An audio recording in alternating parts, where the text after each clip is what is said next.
The political crisis in Rivers State has brought to a standstill legislative business in the House of Assembly, where the suspended leader of the State Assembly, Edison Ehie, who is also an ally of Governor Siminalayi Fubara, has announced his emergence as the new speaker. Mr. Ehie says his faction of lawmakers elected him to the new position following the crisis at the House of Assembly. This comes hours after Mr. Ehie was removed as leader of the House and suspended by another group of lawmakers at the Assembly complex. Now, meanwhile, earlier on Monday, the police fired gunshots and tear gas to disperse a large crowd protesting the plans by the Rivers State House of Assembly to impeach the governor, Siminalayi Fubara. The clash between the police, the governor, and his supporters broke out moments after lawmakers signed the process for impeachment at the resumed plenary inside the House of Assembly complex in Port Harcourt. Senior correspondent Uche Okoro has details. Despite the fire incident that damaged the chamber of the State Assembly, the lawmakers insisted on continuing with the business of the day. After inspecting the level of damage, the 24 lawmakers decided to convene in the auditorium. Edison Ehie. The Speaker, Martins Amehule, spared no words in accusing the leader of the House, Edison Ehie, and the incumbent administration of masterminding the attack. Motion to remove. The House immediately proceeded to remove and suspend the leader and 4 other lawmakers. Second the motion. But the most significant step taken by the lawmakers was the signing of an impeachment notice against the governor by 24 out of the 32-member assembly. Edison Ehie and all those who sponsored him, who do not want this arm of government to do their job in line with the Constitution, should be held accountable for what they have done. But we remain undaunted. We will do what we need to do because we have been empowered by the Constitution. We have been empowered by the Constitution, and we will not relent. We will not shy away from our constitutional duties.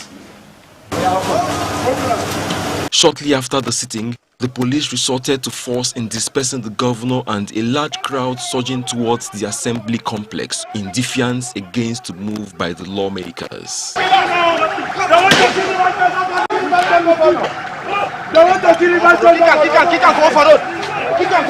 Upon arrival at the House of Assembly complex, Governor Fubara condemned the impeachment move as an illegality.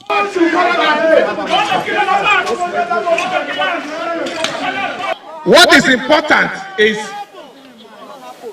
any attempt that is not justified will be resisted. Let them come out. Let them come out and tell Rivers people, that offense. All adjoining roads leading to the Rivers State House of Assembly complex remain cordoned off by heavily armed police officers to prevent further breakdown of law and order. Uche Okoro, TVC News, Port Harcourt. Well, joining us from Port Harcourt is lawyer Eugene Ode. Eugene, good morning. Thank you for joining us. Good morning. How do you do? Good morning. How do you do too? Very well, thank you. Let me quickly begin with you before we go to our correspondent, Uche Okoro, who is also standing by to bring us up to speed with updates. Now, the governor has been asking the question what he did to deserve this impeachment. And I am asking and wondering, is this impeachment justified? Well, whether this impeachment is justified or not is a matter for judicial interpretation. And the questions that the governor has been asking yesterday up till this morning, those questions are very valid and very viable and actionable if he decides to challenge the process and procedure in a court of competent jurisdiction. Because the question is, of course, the way the Constitution is couched. One of the reasons, in fact, the main reason or the only reason that was given was allegation of gross misconduct. And you and I know that by the wordings of the Constitution, particularly Section 188, the definition of gross misconduct was left open and very fluid, unless the courts will actually determine and define the particulars which the members of the House of Assembly may also want to furnish. Because if you just leave it open-ended as gross misconduct without giving particulars, it becomes subject to multiple interpretation. And the man is saying that I have not committed misconduct when you have not given particulars of the offense. In fact, the definition of the Constitution is any act that could be seen to amount to a breach of provisions of the Constitution. And such conducts are not things that are left open-ended. You must actually specify which particular provision of the Constitution the governor breached and how he breached it for it to amount to gross misconduct. Other than that, the Supreme Court has defined what misconduct is, and it's not outside what the Constitution has also defined. Right. We are looking at the legality of what has been transpiring so far in River State. So I still want to ask, vis-a-vis the Constitution of the Federal Republic of Nigeria as amended, the impeachment notice, or before then, the House has been factionalized. There are now two speakers. The one that was removed yesterday, saying that he has now declared himself speaker, will speak to that. But then the notice of impeachment, do you think is in compliance with the provision of the section 143 of the 1999 Constitution as amended? Now, like I said, section 181 is what gives you a clear picture of the process and procedure for removal of a governor by impeachment. Now, it begins with service of the notice, and it specifies that it must not be less than one-third of the members of the House of Assembly present and voting at that particular point in time, signing the notice of impeachment. And then the content of the notice of impeachment is also very vital. Those are the parameters that will be used to determine whether this process is valid or not. Of course, you know that some governors have been impeached like that, but because the procedures were not followed to the letter, the court had to invalidate the process and then reinstate those who were impeached. A particular example is Chris Ngige of Anambra State, and of course Peter Obi of the same state, and several others like that who have been able to challenge and successfully challenge the impeachment process. Now, if you look at the way the Constitution drafted it, it's a very cumbersome process.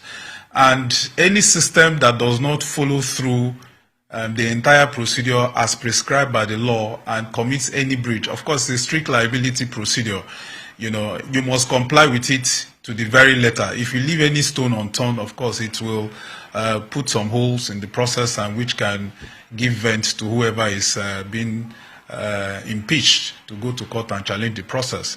In fact, of course, currently something similar is happening in Ondo State, where Honorable Lucky Tiwa is also been said to be impeached. He's already challenging his, and right now, as of today, I think they're at the Court of Appeal, because there was a restraining order restraining the Ondo State House of Assembly, and indeed the CJ from constituting the panel to commence to actually give validity to the impeachment process. And that process is being challenged because there are a lot of breaches in terms of procedure. We are not saying the House of Assembly does not have the power to impeach a sitting governor. Of course they do. That's their constitutional power and their constitutional role, where they find that there's gross breach of provisions of the Constitution. But it must follow every single jot and tittle and life of the Constitution as we need to quickly go on a break. If you can hear me, we need to quickly go on a break. When we return from the break, we'll continue this conversation with you. Stay with us.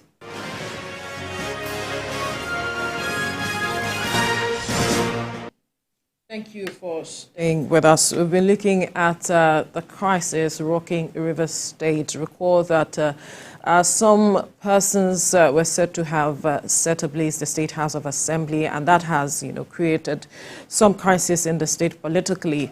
We see that members of the State Assembly are divided, and then we're also seeing the state governor asking questions as to why he is being served a notice of impeachment. What has he done? He's been asking questions. And before we went on the break, we're speaking with a lawyer in Port Harcourt, Eugene Ode, who has been talking to us about the legality of this matter and how cumbersome it is, the process is with regards to impeachment. Mr. Ode, You mentioned earlier that the process of impeachment is a cumbersome one. You also talked about what is happening in Ondo State with regards to the deputy governor.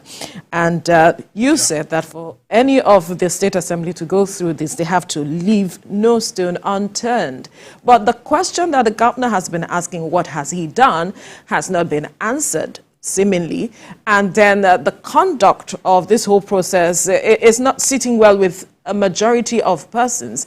And the governor has even gone ahead to say that any process that is illegal will be challenged. Any impeachment attempt not justified, that's the word he used, will be resisted. What do you think the governor is saying there? What is the interpretation you're getting from what the governor is saying? Well, he's only expressing his right. He has a right to challenge if he wants to. If he feels that he's been unjustly targeted for impeachment, he has a right. Like I told you, what's happening in Ondo State. Like I've also told you that the impeachment process is not a one-off, it's not a run-of-the-mill procedure where you just wake up one morning and then throw out a governor. You have to follow through with the process.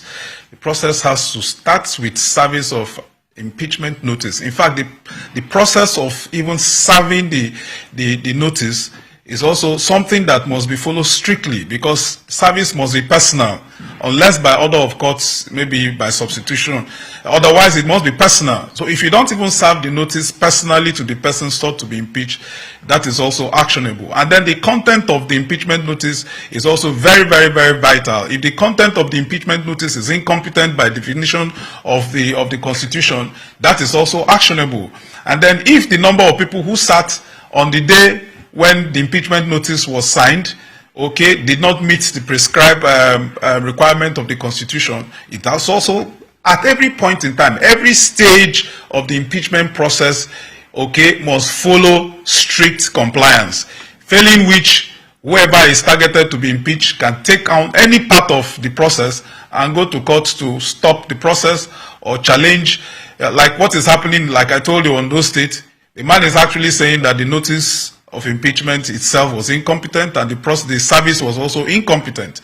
And of course, who knows, by the time that judicial interpretation, I mean the judicial redress runs its time, the election calendar would have run out. Of course, you know, next year will be election in Ondo State, and of course, he will remain in power until judiciary decides one way or the other, and then whatever, however it goes, of course, it has to follow the lifespan of judicial proceedings, as it were. And the funny thing is that this is impeachment, it's not an election. The State of Assembly is now constituted. Now we have a divided State of Assembly, similarly. Do you think that they will be able to go through this process to achieve what they want to achieve?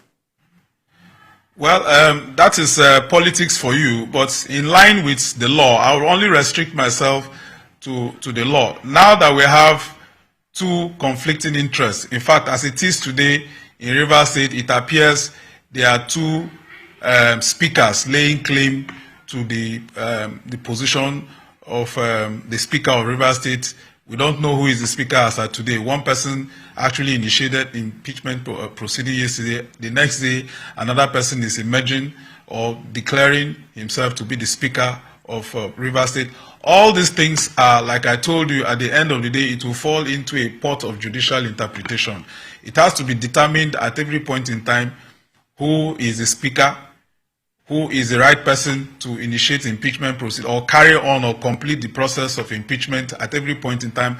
Like I said, at the end of the day, legal issues have been thrown up, and it is only the court that will come to the rescue and put the gavel down and determine what is legal and what is illegal. I cannot now sit down here and tell you that what Edison is, the new or the self-acclaimed, whatever. Please pardon me, because I really don't know the facts, the details of the case as it is today. But the man who has declared himself Speaker today, the court may have to come in and determine whether or not that declaration conforms with a constitutional provision. And the man who also initiated the process of impeachment yesterday, probably the court will also determine whether he was in order or not. But at the end of the day, like I said, whenever there's a constitutional crisis like this in any part of the country, the buck stops at the judiciary to give clarity as to the direction to follow. All right, Mr. Eugene. I'm sure probably that's the reason why the governor is. I'm sure that's the reason why the governor is actually saying that he's going to challenge it. There's no other way of challenging it other than going to court. Going to court, absolutely. Just hang on a bit. We understand that our correspondent from River State, Uche Okoro, is joining us. Uche, thank you so much for the updates that you've been bringing so far since the news broke. But bring us up to speed with the latest. What more do we know about the crisis lingering in River State as regards the face-off between the State Assembly and the incumbent governor? Good morning. Well, as at this point in time, everywhere is calm. Reports from the government house state everywhere is calm. As at yesterday, the atmosphere around the State House of Assembly, the axis of the judiciary, as well as the government house, those three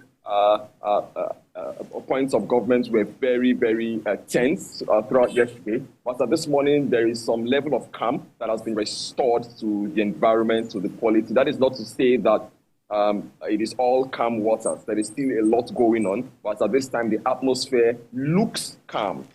We know that some interventions are going on. There are some efforts that are ongoing to reconcile both warring parties. As at last night, some last-minute efforts were made yesterday to bring both sides to some form of agreement table or to a round table discussion to resolve their differences. So that's what I can tell you at this point as per updates. The environment is calm. Access is still denied to the River State House Assembly complex. The environment is still cordoned off. All roads leading to the Assembly complex still cordoned off. Yesterday, activities at the judiciary were affected. The courts were the sittings, court sittings and court sittings were affected yesterday because of the crisis, because the House of Assembly is very close to the judiciary as well. But today we expect the courts to get back to their normal activities today and tomorrow as well. So everywhere appears to be calm, while negotiations and discussions and peace meetings are going on in the background. I'm reliably informed that a number of elders, River State elders and stakeholders had a meeting yesterday at the government house with the governor at the late hours of yesterday. We don't know the resolutions of those meetings because they declined speaking to the press after that meeting that lasted about an hour at the government house. So that's as much as I can tell you by way of updates here from Port Harcourt. All right, still staying with you, Uche. The governor is reported to have gone ahead to sack his chief of staff, sacked all 23 local government chairmen, dissolved the state executive council, changed the speaker of River State House of Assembly, suspended the chief judge of River State. Could you perhaps speak to that? If you are saying that some reconciliation process is going on, who is he having this reconciliation conversations with? What is it targeted at? We also hear that the former governor, Nyesom Wike, is being pointed at, talking about he's been accused for, you see, what we see going on. What are you hearing with regards to that? And who are we actually resolving of this crisis with? Yeah, well, in terms of the solutions of cabinets and people being sacked and stripped of their appointments and so on. The truth is, I've also heard of all these reports. A lot of people have called me as well as relating to those stories of the certain officials being relieved of their appointments and their duties. But the fact, those are, as at now that I speak to you, from the perspective of a journalist, I would say they remain rumors. Rumors because they haven't been confirmed from the executive. The executive arm of government, led by Governor Fubara, has not confirmed any of these. We also gathered that the 23 local government chairmen have been sacked. We gathered that certain persons have been sacked in the kitchen cabinet, within the kitchen cabinet of the administration. But as I speak to you, as of this morning, we do not have any official confirmation. The tradition is when such things happen, either a commissioner for information, a government spokesperson, or comes out to speak to the press or releases a statement to make such announcements and confirmation. But as I speak to you, nobody who is authorized to speak has confirmed that to me. I've also not come across any official statements to that regard to say so and so number of persons have been relieved of their duties. So that's the situation. As at last night, just before I went to bed, I also made put the same question to someone who should know, but I haven't gotten a reply. So that just so I would say for now so we can say for now as journalists that it remains rumors, but as they will say, no smoke without fire. In terms of who is in terms of the negotiation efforts, they are being brokered by a group of stakeholders in Rivers State, a group of elder statesmen and other stakeholders in Rivers State who are trying to broker peace and reliably informed. So we do not know the details of the discussions that have gone on at that level. But what we know that discussions are ongoing. I guess maybe in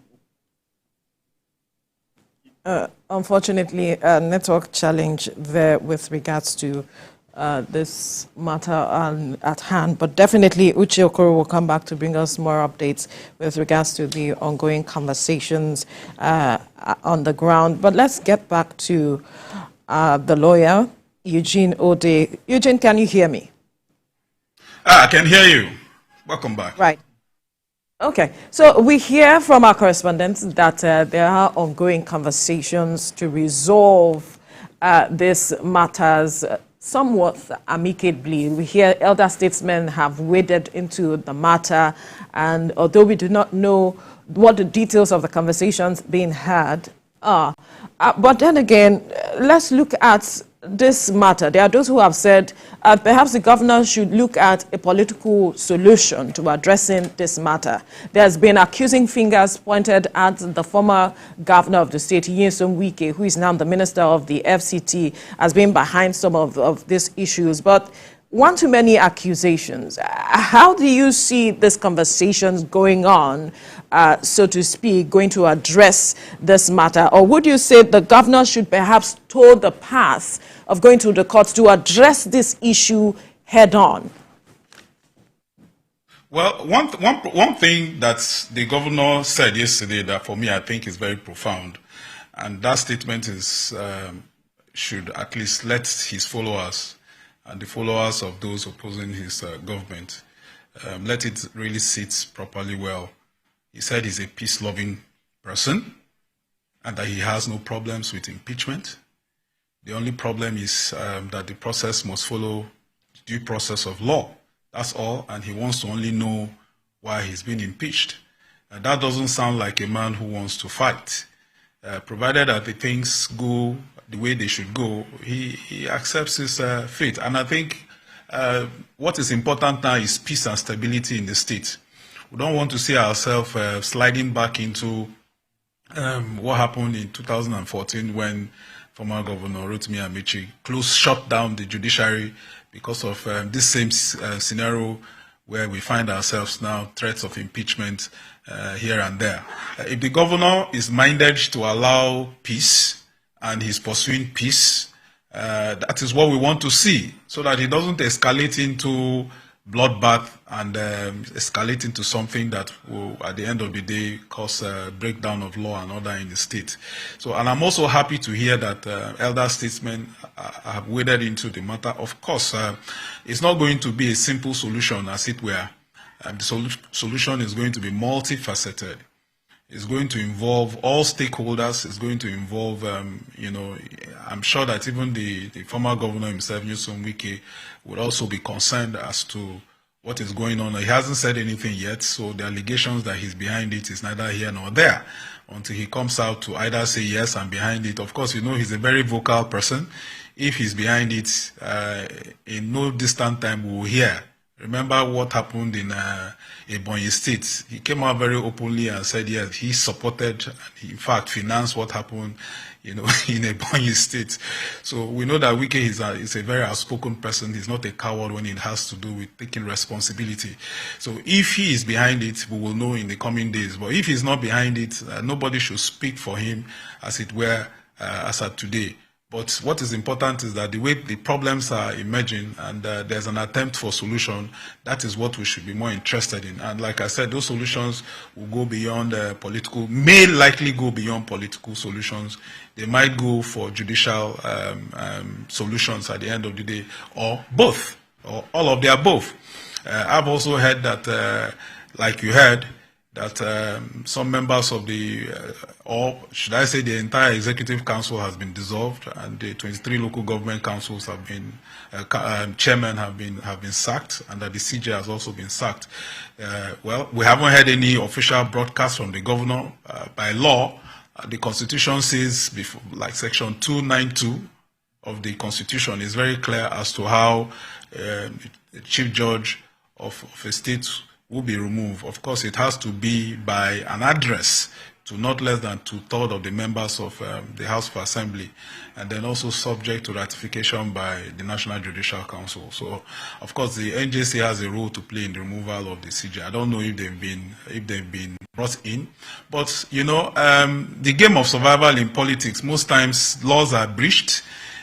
When survival kicks in, people deliberately want to breach the law, and at the end of the day, see how they'll be able to navigate their way out of the crisis. I just hope that it doesn't get to the point where the sitting governor becomes desperate to the extent where he begins to deliberately disregard and breach extant provisions of the Constitution. But whatever it is, the man enjoys Section 308. He is covered by immunity. He's still the chief executive officer. He's still the chief security officer. He still has the security apparatus under his control. So much power to wield at the end of the day. We just hope that the power that he has doesn't push him to begin to do things that will adversely affect and hurt the people of the state and the economy of the state. He started very, very well with his consolidation policy trust, and also to reach out to youths and to his job creation policy. He had already started warming himself to the hearts of Rivers indigents and residents in Rivers State. You know, so let him not, as a result of what is happening now, spoil what he has already started. Let him stick to the law. The law will always come through for him. Let him ensure that he doesn't allow himself to be swallowed up by emotion. This will be my counsel to the governor. And I also hope that the elder statesmen who have waded into this matter will find a very quick solution to this crisis. Rivers State has suffered so much politically, and it's time for the state to heal so that the needed development can come into the state. That's right. There have been lots of issues, going on in Rivers State, before Nyesom Wike left as governor. But then I actually want to speak to what you said a little earlier as regards the incumbent governor Fubara, similarly Fubara, being the chief security officer of the state. But yesterday, he raised the alarm that the security personnel on the ground at the National Assembly fired gunshot at him, that they wanted to kill him. And that's the question to ask. If we have the governor, and then we have the security apparatus, and then we have the House, the State Assembly, the people are the center of all of this. How much power would you say he wields in order to show that he is in charge of the state as a chief security officer?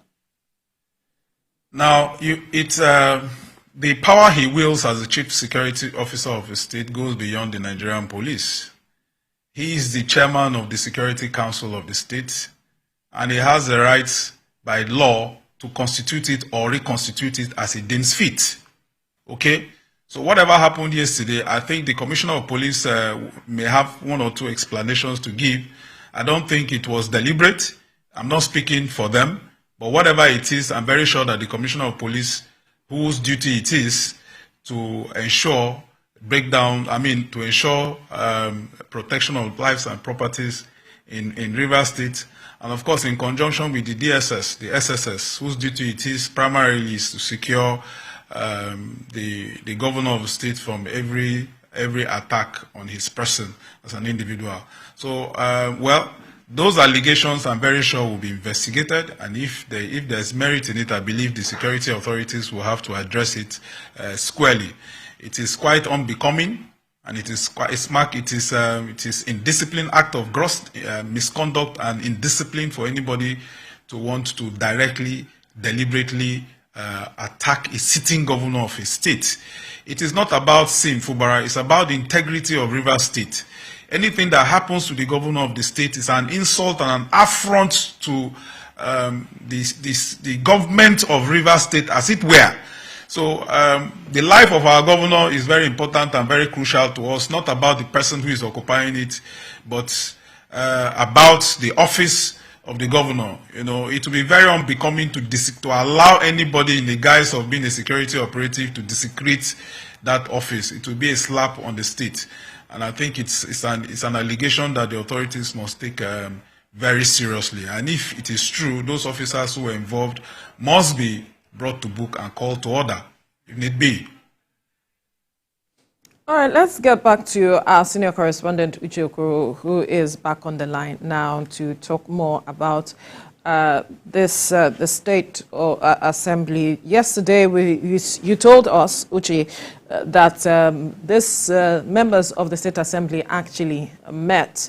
I wonder what is going on now today, if you were able to assess, get access into that space, if they are also still meeting today. We now have a divided house with regards to the State Assembly. It's seeming like we're having two speakers. What really is going on with regards to that? Because the governor was saying that he is the one that is supposed to give these people a new space for them to sit and meet. Do they have a new space now? As I speak to you, access is still denied to the Rivers State House of Assembly complex. There isn't any activity going on there, perhaps save for the presence of security personnel who are there to maybe maintain peace and prevent breaking into that venue. So apart from that, there isn't much going on at that venue. Yesterday, after the whole impeachment drama took place at the auditorium of the Rivers State House of Assembly complex, the legislators and some of us journalists and others who were present inside the assembly complex had to make a very quick exit, because just as we all made our way out of the auditorium, we could overhear the large cries and shouts of the protesters who were attempting to invade the House of Assembly complex. So everyone left there in such a huge hurry. So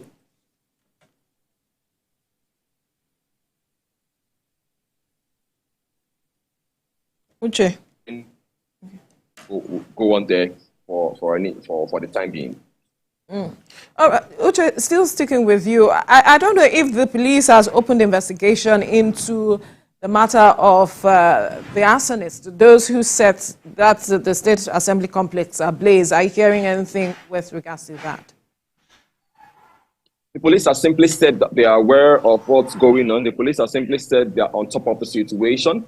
That in responding to the crisis that happened yesterday, they have said that everything is under control. Normalcy has been restored and their men are fully on ground. There is heavy presence of their personnel to forestall further breakdown of law and order. Then on the other hand, the police has also said that a thorough investigation has been launched into the incident. That's what the police is saying from the Rivers Police Command headquarters, that a thorough investigation has been launched into this incident to ascertain the identities of those who were responsible for that attack, the burning down of the chambers of the assembly complex. They have said they would continue to follow all clues, and that anyone found culpable, anyone who is found with questions to answer, will not be spared, will face the full wrath of the law. That's the information coming from the Rivers State Police Command headquarters. But as I speak to you, no arrests have been made. If any, certainly we're not aware. That hasn't been made public yet. Right. Let me go to our guest who has been speaking with us.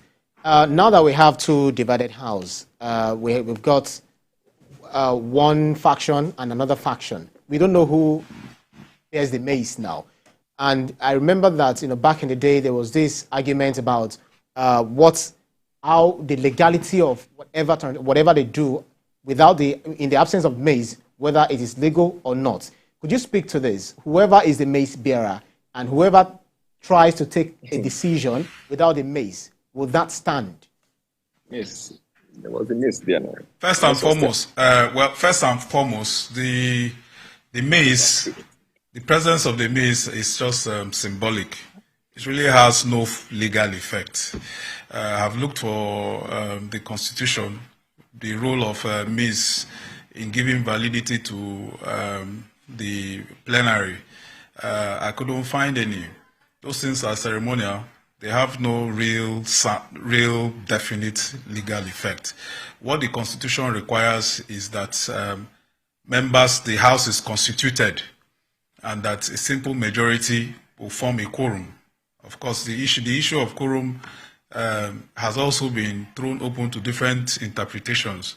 Whether quorum must be all the members who were voted into the House of Assembly present and voting at the same time, or 1/3 of all of them, or 2/3 of all of them meeting at the same time, or that's 2/3 majority.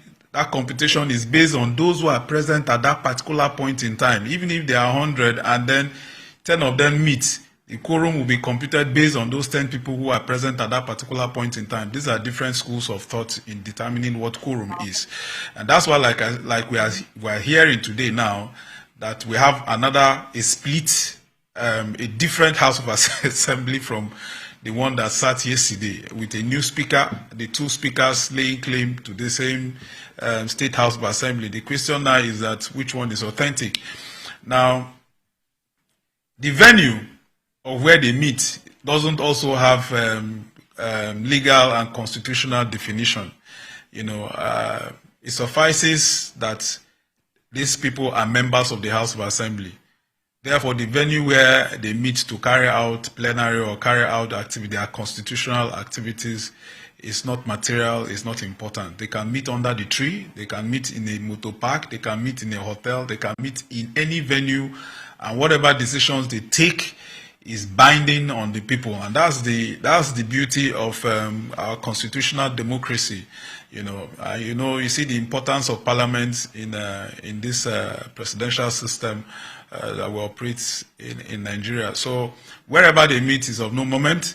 What is important is that the decisions they take is what is important. The outcome of what they decide and resolve and pass into law, or resolve by way of maybe motion and resolutions passed, those things are binding on the state, as it were. So for now, I don't think that venue where they meet is important. I also don't think that every member of the House of Assembly must be present before decisions are taken, binding the state. The question now is that now that we have two conflicting houses making, well done. Yeah, making two resolutions, we don't know which one to take. And like I said, these things are things that eventually may end up in courts for judicial resolution at the end of the day. Right. All right. Let's look at the implication of what has transpired in Rivers State. There's been one too many crises that Rivers State has witnessed. And there are those who have said that Rivers State cannot afford this at this time because this is coming too early in the government of Fubara, so to speak, where we are a situation where we are seeing taxpayers' money being burnt down. As talking about the State House of Assembly, it shows the extent people can go with regards to pushing certain narrative when it comes to interest as it is. But talk to us about the implication of this. Democracy is about the people. But when we see people go this far just to perhaps push an interest, what are its implications, especially for the people who may not be seemingly seeing the benefit of getting the dividends of democracy as it is right now with all of the happenings that we are seeing going on in Rivers State? The essence of governance mainly is to provide governance and to make sure that you create a greater good for the greater majority of the citizens. So the essence of government and governance is actually for the people and not for the individual. Every citizen of Rivers State is not a politician. The class of people in politics are a very negligible number in terms of population. And yeah, these are the people who take the decisions that are binding on the vast majority of Rivers citizens. So their actions and inactions are very, very critical, you know, and directly affects the lives of human beings living within the state. And that's why when they take these decisions, they must always remember that it's not about them, but about the people who have entrusted them with the mandate to take care of their needs. There are health issues in the state, there's unemployment, there are security issues, there's a whole lot on the table that this governor had to deal with as he came into power. And I don't think he has had enough time to even look at those things, to analyze them, and then formulate a strong policy direction. Up until last week, he was still setting up his executive council. That has not even been done. And of course, the election, the local government election was also beckoning. It was around the horizon. A lot of things were to be done for him to sit properly, to begin to address the yearnings, aspirations, and desires of the people of Rivers State. Of course, this state has lost a lot of time, lost a lot of grounds because of political crisis, which this state has become known for over the period. You know, so for me, I think all the actors in this saga should sit back and ask themselves some questions. Whose interests are we serving? Is it our own interests or interests of the state? This state is actually supposed to be one of the richest states in Nigeria because of the many resources beyond oil that we can find in the states. We have arable land, we have water, we have sunlight, we have a lot of things that this state can actually contribute to our national GDP. But because of some of these things happening, instability in government within the state, we find ourselves where we are today. Lagos has gone far, far, far ahead of us, you know, and it's not supposed to be. We started together and we're doing very fine. At some point, it was like we're ahead of Lagos, but Rivers State is now lagging behind. So I think these are the things for me that are very, very important. And those who are in this should understand that it's beyond them as individuals. They should understand that this thing is about the people and the people only.